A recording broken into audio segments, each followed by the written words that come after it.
अस्सलाम वालेकुम। आज हम करेंगे क्वेश्चन नंबर 6 एक्सरसाइज 5.1 क्लास 6 का।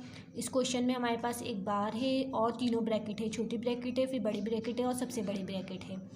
ठीक है। अच्छा, इस मिक्स फ्रैक्शन को यहाँ पे ही मैंने जो है प्रॉपर फ्रैक्शन में चेंज कर लेना था, पर इस स्टेप में मैंने किया नहीं तो मैंने आगे किया था। अब इसमें सबसे पहले हमारे पास करने वाला काम है बार का। बार को हमने सॉल्व करना है। बार को सॉल्व करने के लिए हमें एडिशन हो रही है यहाँ पे, तो हमें दोनों का डिनोमिनेटर सेम करना पड़ेगा। डिनोमिनेटर सेम करने के लिए हम दोनों नंबर का एलसीएम लेंगे। यहाँ पे मैंने एलसीएम लिया हुआ है 10 का और 5 का एलसीएम लेंगे हम।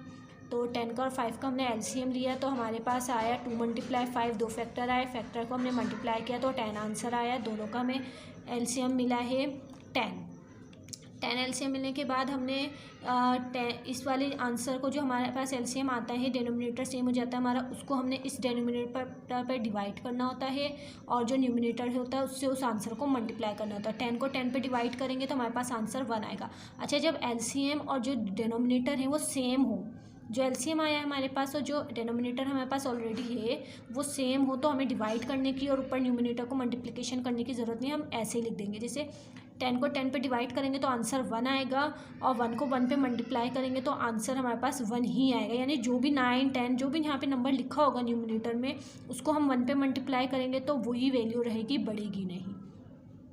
अब 10 को हमने 5 पे डिवाइड किया तो हमारे पास आंसर आया 2 से हमने 3 को मल्टीप्लाई किया तो 3 × 2 = 6। अब इस वाले स्टेप में मैंने इसको मिक्स फ्रैक्शन को इम्प्रॉपर फ्रैक्शन में चेंज किया था। इसको हमने जो 2 था हमारे पास था 2 को हमने मल्टीप्लाई किया 1 से तो आंसर 2 आया और उस आंसर से हमने न्यूमिनेटर को प्लस किया तो हमारे पास 3 आया। उस 3 को हमने लिख दिया और जो डिनोमिनेटर है उसको हमने सेम लिख दिया, प्लस बाकी सारा काम वैसे ही लिख के 4/4 लिख के फिर 6 और 1 को प्लस किया तो हमारे पास आ गया 7। ये नहीं है क्वेश्चन का हिस्सा, ये 7 आ गया हमारे पास, ये मैंने बाद में लिखा था। अब हमारे पास ये वाली स्मॉल ब्रैकेट को हमने सॉल्व करना है। स्मॉल ब्रैकेट को सॉल्व करने के लिए यहाँ पे हमने 10 और 5 का एलसीएम लिया डिनोमिनेटर को सेम करने के लिए। तो हमने जो लिया हुआ था इस क्वेश्चन के लिए डिनोमिनेटर को सेम करने के लिए, वही वाले एलसीएम से हमने 10 लिया और 10 को लिख के 10 को 5 पे डिवाइड किया तो 2 आया। तो 2 से हमने न्यूमिनेटर को मल्टीप्लाई किया। 10 को 10 पे डिवाइड किया तो 1 आया। 1 से हमने न्यूमिनेटर को मल्टीप्लाई किया। 4 × 2 = 8 एंड 7 × 1 = 7। अब यहाँ पे हमने ये सारा सॉल्व पीछे से ऐसे ही उतार के आगे हमने कर दिया है। अब आगे भी हमने सारा सेम उतार के डिवीजन तक, बाकी इन दोनों को सब्ट्रैक्ट करके 1 आया। 8 में से 7 को माइनस किया तो हमारे पास 1 आया। हमने 1 लिख दिया और डिनोमिनेटर को सेम लिख दिया। अब हमने इस वाले स्टेप को, इस वाले ब्रैकेट को सॉल्व करना है। इस ब्रैकेट को सॉल्व करने के लिए हमने यहाँ पे रेसिप्रोकल लिया, डिवीजन के साइन को हमने मल्टीप्लिकेशन में चेंज किया और 10 का ऊपर लिखा न्यूमिनेटर में और जो ऊपर 1 था उसको नीचे लिखा डिनोमिनेटर में। यानी डिनोमिनेटर का न्यूमिनेटर बन गया, न्यूमिनेटर का डिनोमिनेटर बन गया। बाकी हमने क्वेश्चन वैसे ही लिख दिया। अब हमने यहाँ पे रेसिप्रोकल लेने के बाद यहाँ पे कटिंग हो रही थी तो यहाँ पे कटिंग कर दी। 5 × 1 = 5, 5 × 2 = 10। बाकी इसका काम आगे ये सॉल्व हुआ हुआ, ये देखें 3/2 ऐसे ही लिख दिया हमने, प्लस और 1/3 लिख दिया, डिवीजन का निशान लगा दिया। 2 का टेबल 2 तक पढ़ा तो 4 आया हमारे पास और 1 का टेबल 1 तक पढ़ा तो हमारे पास 1 आया। इसको हमने ऐसे ही उतार दिया। यहाँ पे डिवाइड हो रहा है, डिवाइड को हमने मल्टीप्लिकेशन में चेंज करके आगे रेसिप्रोकल लिया है। रेसिप्रोकल लेने के बाद हमने यहाँ पे मल्टीप्लिकेशन की है। 1 × 1 = 1 और 3 × 4 = 12।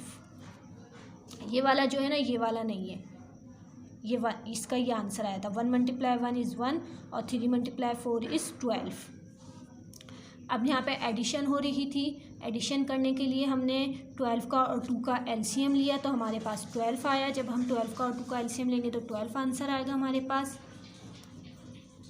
एलसीएम लेने के बाद हमारे पास जो एलसीएम से हमारे पास आंसर आया था, हमने 12 को 2 पे डिवाइड किया तो आंसर हमारे पास 6 आया। उस 6 से हमने न्यूमिनेटर को मल्टीप्लाई किया। 3 × 6 = 18 प्लस 12 को 12 पे डिवाइड किया तो आंसर 1 आया। 1 × 1 = 1, 18 + 1 = 19, 12।